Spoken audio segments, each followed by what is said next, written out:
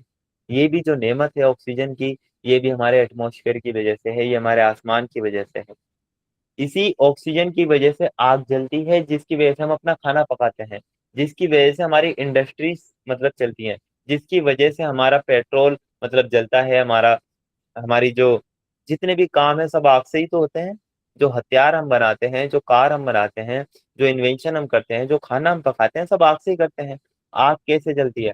اگر آگ کو آکسیجن نہ ملے تو آگ بھی نہ جلے، کیا دنیا میں ہمارے لیے کچھ سروائیو کرنا ممکن ہوگا؟ آگ بھی نہ جلے، آکسیجن اگر ہمیں نہ ملے تو ہم بھی مطلب کہ یہاں پر زندہ نہیں رہ پائیں۔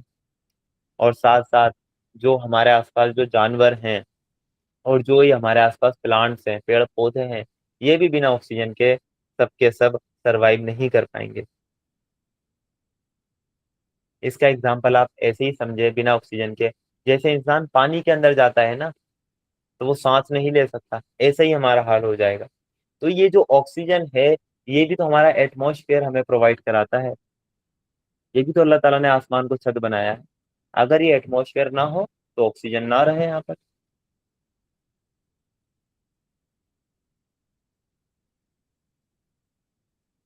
سورج جو ہے، جو سن ہے، وہ ہارمفل ریز تو بھیجتا ہی بھیجتا ہے، اس کے علاوہ وہ چارج پارٹیکل بھی دنیا تک بھیجتا ہے۔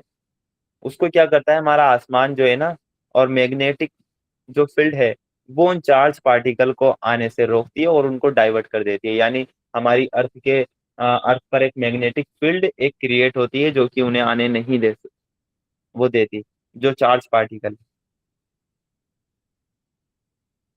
جو ہمارا بارش کا نظام ہے، یہ بھی آپ دیکھیں، اس میں بھی آسمان کا رول ہے،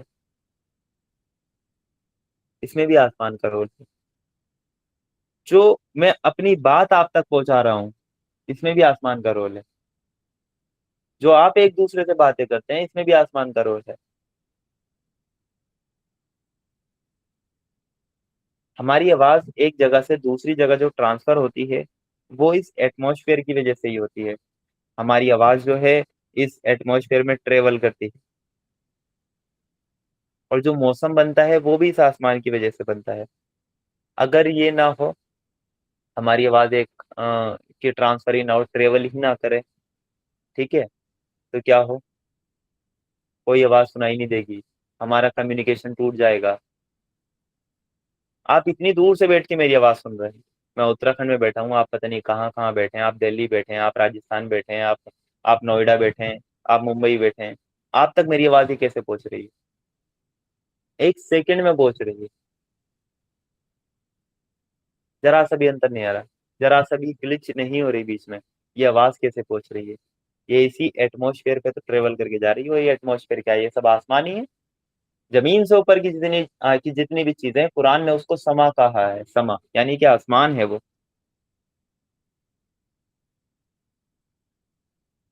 جیسے دنیا میں تو ہم ایک دوسرے کی آواز سن سکتے ہیں، جو ایسٹروناٹ ہوتے ہیں، جو اسپیس میں لوگ جاتے ہیں، وہ ایک دوسرے کی آواز ڈائریکٹلی نہیں سن سکتے، کیونکہ وہاں پہ ساؤنڈ ویو ٹریول کرنے کے لیے کوئی میڈیم نہیں ہوتا۔ اسپیس میں ایسٹروناٹ بات نہیں کر سکتے ایسے جیسے ہم بات کر رہے ہیں، کیونکہ وہاں ساؤنڈ ویو کو ٹریول کرنے کے لیے کوئی میڈیم ملتے ہی نہیں ہے ان کو۔ تو یہ ہے آسمان، یہ ہمیں لگتا ہے کہ بڑی چھوٹی سی نعمت ہے، اس میں سے اللہ تعالیٰ نے یہ ایک ایک نعمت ایسی گنوائی ہے کہ اگر یہ نہ ہو تو ہمارا رہنا یہاں پاسبل نہ ہو۔ اللہ تعالیٰ نے کہا وہی تو ہے جس نے تمہارے لیے زمین کا فرش بچھایا، کتنی بڑی نعمت ہے، آسمان کی چھت بنائی، کتنی بڑی نعمت ہے۔ پھر اللہ تعالیٰ نے کہا اوپر سے پانی برسایا، اور اس کے ذریعے سے ہر طرح کی پیداوار نکال کر تمہارے لیے روزی جٹائی۔ یہ ان سے بھی بڑی نعمت اللہ تعالیٰ نے پھر بتائی کہ اوپر سے جو پانی برسایا اللہ تعالیٰ نے، اور اس کے ذریعے سے جو پیداوار تمہارے لیے نکال کے روزی جٹائی اللہ تعالیٰ نے، یہ بھی اللہ تعالیٰ کا بہت بڑا احسان ہے تم پر۔ تم ذرا سوچو تھوڑا غور و فکر کرو، اگر زمین پر کبھی بارش ہی نہ ہوتی تو کیا ہوتا؟ نہ ندیاں ہوتی، نہ ہی کھیتی ہماری ہوتی، نہ کوئی پھل ہم دیکھ پاتے، نہ کوئی سبزی کا مزہ ہمیں مل پاتا، نہ جنگل ہوتے اس دنیا پہ، اور نہ ہی انسان زندہ رہ سکتا تھا۔ اگر بارش نہ ہو، صرف اگر بارش نہ ہو تو کچھ بھی نہیں ہو سکتا۔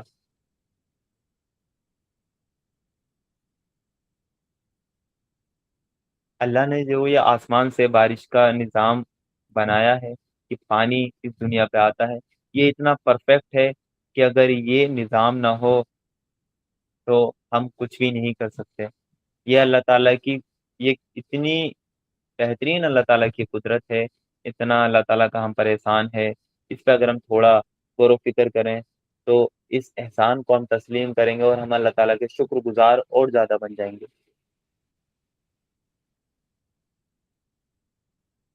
اور یہ بارش کا نظام کوئی معمولی نظام نہیں ہے، اس کے پیچھے اللہ تعالیٰ کے وہ کئی نظام، وہ کئی چیزیں کام کرتی ہیں۔ سب سے پہلا کام کیا ہوتا ہے بارش کے نظام میں؟ کہ جو سورج ہے وہ کیا کرتا ہے؟ وہ پانی کو گرم کرتا ہے۔ اس ارتھ پہ 75% واٹر ہے جو کہ سمندر کی شکل میں ہے، اور 25% لگ بھگ ہماری رہنے کی جگہ ہے، یعنی کہ وہ زمین ہے۔ سورج کیا کرتا ہے کہ اس کی جو کرنیں آتی ہیں، اس کی جو گرمی سے جو ہے نا، سمندر کا پانی، جو ندی، جو نالوں کا پانی ہے، وہ بھاپ بنتا ہے۔ اور جب وہ بھاپ بنتا ہے تو کیا ہوتا ہے؟ بھاپ ہلکی ہوتی ہے اور وہ ہوا میں اڑ جاتی ہے اور وہ آسمان کی طرف وہ بڑھنے لگتی ہے۔ اب آسمان پہ کیا ہوتا ہے کہ جیسے ہی وہ ہلکی ہوئی، بھاپ ہوئی، وہ اڑنے لگی۔ لیکن آسمان کا اگر میں آپ کو ایک رول بتاؤں کہ آپ آسمان میں جتنی ہائٹ پہ جاتا جائیں گے اتنی آپ کو ٹھنڈ لگتی جائے گی، یعنی وہاں کا ٹیمپریچر کم ہوتا جائے گا۔ پہاڑوں پہ ٹیمپریچر کیوں مطلب کم ہوتا ہے؟ پہاڑوں پہ برف کیوں دیکھنے کو ملتی ہے؟ کیونکہ آپ جتنی ہائٹ پہ جاتے جائیں گے اتنا ٹیمپریچر کم ہوتا چلا جائے گا، اس لیے پہاڑی علاقوں میں برف گرتی ہے۔ کہیں آپ نے کبھی میدانی علاقوں میں برف نہیں دیکھی ہوگی، کہیں ریگستان میں آپ نے برف نہیں دیکھی ہوگی، کیونکہ ہم جتنی ہائٹ پہ جاتے جائیں گے اتنا وہ ٹھنڈا ہوتا جائے گا۔ جو بھاپ بن کے یہ پانی اڑتا ہے اور یہ آسمان کی طرف ٹریول کرتا ہے، تو یہ آسمان میں جب جاتا ہے تو وہاں ٹیمپریچر کم ہو جاتا ہے، اور یہ جو بھاپ ہوتی ہے یہ واپسی لکوڈ میں، اور پھر لکوڈ میں، اور پھر یہ برف کی شکل میں یعنی ٹھنڈی ہو کر یہ بدل جاتی ہے، اور یہ بھاپ وہاں اکٹھی ہوتی رہتی ہے، جس کو ہم بادل کہتے ہیں، جس کو ہم بادل کہتے ہیں۔ اور یہ بادل جب بہت سارے اکٹھے ہو جاتے ہیں تو پھر اللہ تعالیٰ ہوائیں بھیجتا ہے، ہواؤں کے ذریعے یہ بادل انسانی آبادی تک آتے ہیں۔ آپ خود سوچیں کہ 75% دنیا پر کیا ہے؟ واٹر ہے۔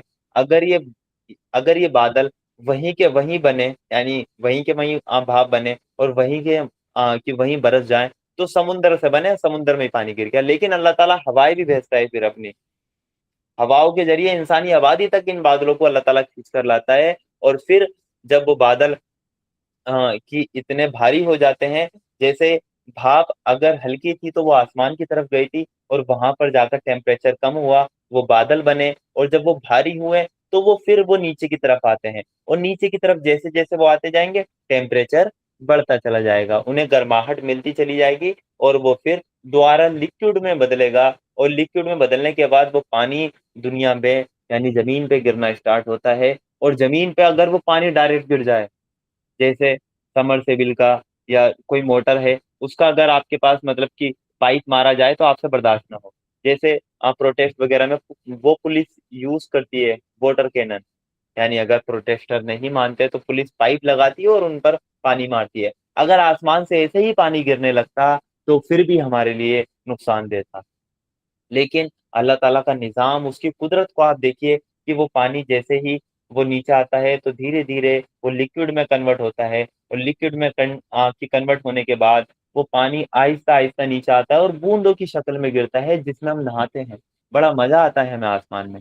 آدھی بالی ووڈ کی موویوں میں تو بارش کا مطلب کہ سین ہی دکھاتے ہیں کہ یہ کتنا یہ سین ہے، کیونکہ اس چیز کو ہم انجوائے کرتے ہیں۔ اللہ کے رسول صلی اللہ علیہ وسلم کو بھی مطلب بارش وہ پسند تھی، اللہ کے رسول صلی اللہ علیہ وسلم کا بھی عمل یہ تھا کہ جب بارش ہوا کرتی تھی تو اپنے کندھوں پہ سے چادر ہٹا کر بارش میں اللہ کے رسول صلی اللہ علیہ وسلم وہ چلے جایا کرتے تھے۔ تو یہ نظام دیکھیں، یہ کیا خود بخود ہو رہا ہے؟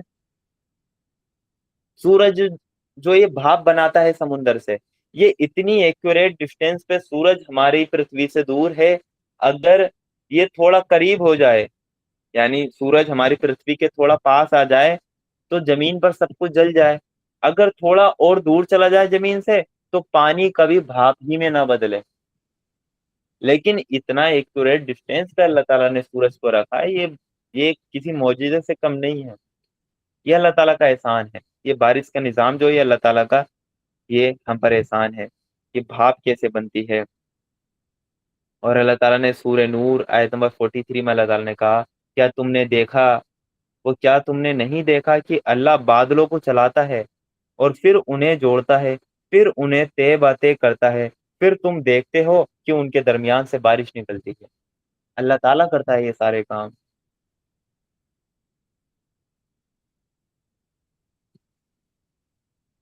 اور جب یہ بارش برستی ہے تو اس سے کیا ہوتا ہے کہ جو سوکھی پڑی ہوئی مٹی ہے، جو ڈیڈ مٹی ہے، جو مری ہوئی مٹی ہے، اس کے اندر جان پڑتی ہے، اس کے اندر جو بیج ہوتا ہے اس سے پیڑ پودے نکلتے ہیں، اسی سے تو ہمارے لیے کھانے کی چیزیں نکلتی ہیں۔ اللہ تعالیٰ نے وہ یہی تو اس آیت میں کہا اوپر سے پانی برسایا، تو اوپر سے پانی برسنا کوئی معمولی نعمت نہیں ہے، کوئی معمولی احسان نہیں ہے اللہ تعالیٰ کا، بڑی اللہ تعالیٰ کی قدرت ہے اس میں۔ اور اس پانی کے ذریعے اللہ تعالیٰ نے ہر طرح کی پیداوار نکال کر ہمارے لیے روزی جٹائی، یعنی یہ نظام کس لیے کیا ہے؟ تمہارے لیے کیا تھا؟ یہ بارش کا نظام صرف تمہارے لیے کیا ہے؟ تاکہ تمہیں کھانے کے لیے روزی میسر ہو سکے، تمہیں روزی میسر ہو سکے۔ یہ صرف یہ سب کچھ اللہ تعالیٰ تمہارے لیے کر رہے ہیں، یہ احسان ہے اس کا۔ تو کیا تمہیں اللہ کے بندگی کے علاوہ کسی اور کی بندگی کرنی چاہیے؟ اللہ کے حکم کے علاوہ وہ تمہیں کسی اور کا حکم ماننا چاہیے؟ کیا اللہ کے آگے کسی اور کی چلنی چاہیے؟ یہ سوچو آپ۔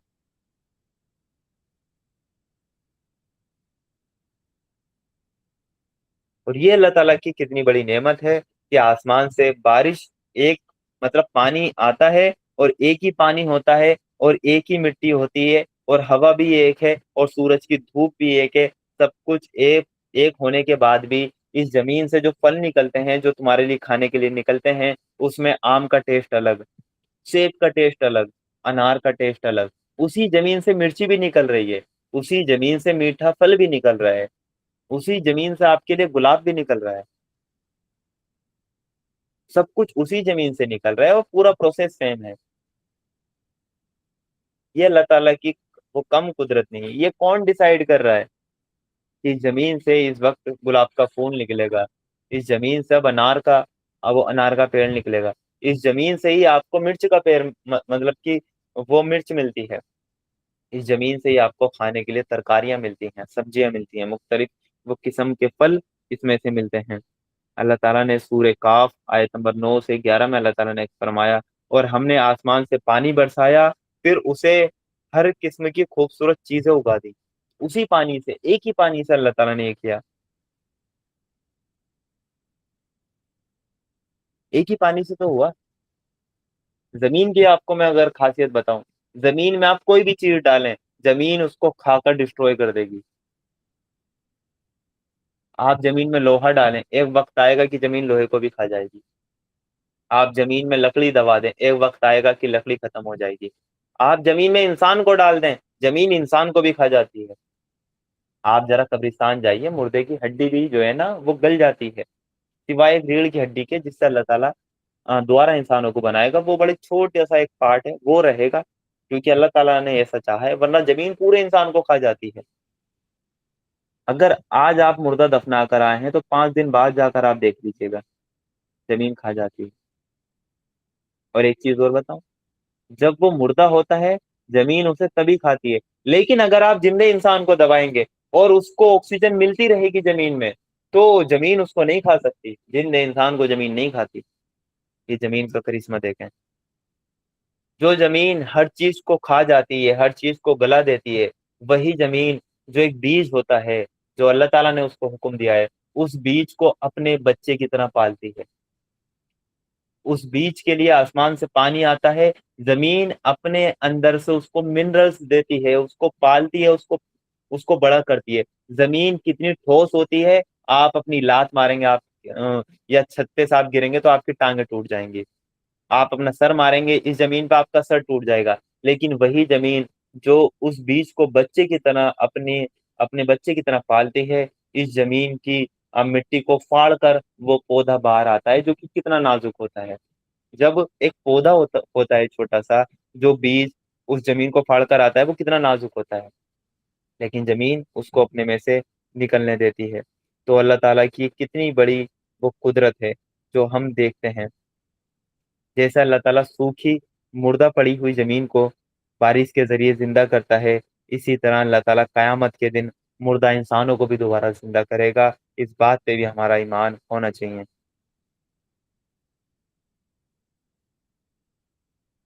اب ایک سمپل، آخر میں آپ کو میں ایک سمپل اگزامپل دوں۔ سوچو تم کوئی ایک ایسی مشین بناؤ، ایک ایسی مشین بنا لو، وہ تمام کے تمام انسان مل کر، کہ وہ سمندر سے پانی اٹھائے، وہ مشین خود بخود، پھر اس پانی کو بھاپ میں کنورٹ کرے، پھر اس بھاپ سے وہ بادل بنائے، پھر اس بادل کو ایگزیکٹ جگہ پر پہنچائے جہاں انسانی آبادی ہے، وہاں پہنچا کر وہ بارش کرائے، پھر مٹی سے، اس بارش کے نظام سے، اس پانی سے، پھر وہ پانی مٹی میں جائے اور وہاں سے تمہارے لیے کھانا اگا دے۔ ایک ایسی مشین آپ کو بنانی ہے۔ اب آپ بتائیں، دنیا کے تمام سائنٹسٹ مل کر بھی ایسی گلوبل آٹومیٹک سسٹم مشین بنا سکتے ہیں جو پوری دنیا کا نظام چلا دے، خود بخود بھاپ بنائے، ان سے بادل بنائے اور اس کو انسانی آبادی تک بھیجے، پھر اس سے بارش کرائے، پھر اس بارش کے ذریعے زمین سے بھی پیداوار اگا کر رکھ دے؟ کیا تمام کے تمام انسان مل کر، دنیا کے انٹلیکچوئل مل کر بیٹھ جائیں، سائنٹسٹ بیٹھ جائیں، کیا اتنا بڑا کام کر سکتے ہیں؟ جب تم خود مانتے ہو کہ نہیں کر سکتے، تم خود بھی اس چیز کا اعتراف کرو گے، لیکن اللہ تعالیٰ کا یہ جو نظام ہے، ہر سیکنڈ پوری دنیا میں بنا رکاوٹ کے چل رہا ہے، یہ اللہ تعالیٰ کی قدرت ہے، یہ اللہ تعالیٰ کا احسان ہے ہم پر۔ تو یہ اتنے بڑے بڑے احسان ہیں جو اللہ تعالیٰ نے یہاں گنوائے ہیں۔ یہ ہم معمولی سی بات سمجھ کر نکل جاتے ہیں کہ اللہ تعالیٰ تو ایسے ہی کہتے رہتے ہیں قرآن میں، ایسی بات نہیں ہے، اس کے پیچھے بڑی حکمتیں ہوتی ہیں، بڑی باتیں ہوتی ہیں، اور یہ اللہ تعالیٰ کیوں کہتے ہیں اس کے پیچھے بھی بڑی سائنس اللہ تعالیٰ نے رکھی ہے۔ اب ہم اس آیت کو سمجھتے ہیں، وہی تو ہے جس نے تمہارے لیے زمین کا فرش بنایا۔ یاد رکھیں ان باتوں کو جو میں نے بتائی ہیں کہ زمین کا فرش ہونا کتنا اہم ہے، کتنی روٹیشن ہے، کتنی موومنٹ ہے اس زمین میں۔ آسمان کی چھت بنائی، آپ یاد رکھیں ان باتوں کو جو میں نے آپ کو بتائی ہیں، اگر یہ آسمان نہ ہوتا تو ہماری زندگی پاسبل ہی نہیں تھی۔ اوپر سے پانی برسایا، پانی کے نظام کو آپ یاد رکھیے، اور اس کے ذریعے سے ہر طرح کی پیداوار نکال کر تمہارے لیے روزی چٹائی۔ اگر ہمارے لیے پلانٹس نہ ہو تو پورا ایکو سسٹم ہی ختم ہو جائے، سب جانور بھی ختم ہو جائیں۔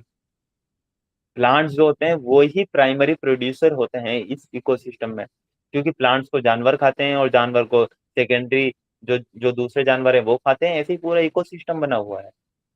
ٹھیک ہے، اس میں کچھ ویجیٹیرین ہے، کچھ نان ویجیٹیرین ہے، کچھ دونوں ہے، جیسے انسان دونوں ہے، تو یہ پورا ایکو سسٹم یہ تباہ ہو جائے۔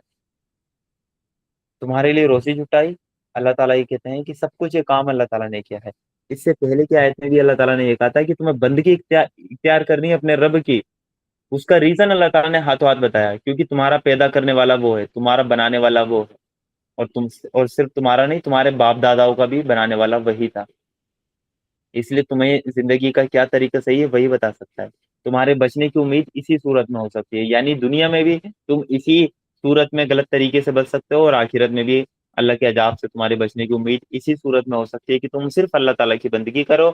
اور پھر اللہ تعالیٰ نے احسان جو گنوائے، اللہ تعالیٰ نے وہ زمین کو فرش بنایا، آسمان کی چھت بنائی، اوپر سے پانی برسایا، بادل کے ذریعے سے اللہ تعالیٰ نے پانی برسایا، اس کے ذریعے سے ہر طرح کی پیداوار نکال کر روزی جٹائی ہے۔ اللہ تعالیٰ کے احسان ہیں، ان کو یاد کرو، اس لیے تمہیں صرف بندگی اللہ تعالیٰ کی وہ کرنی ہے۔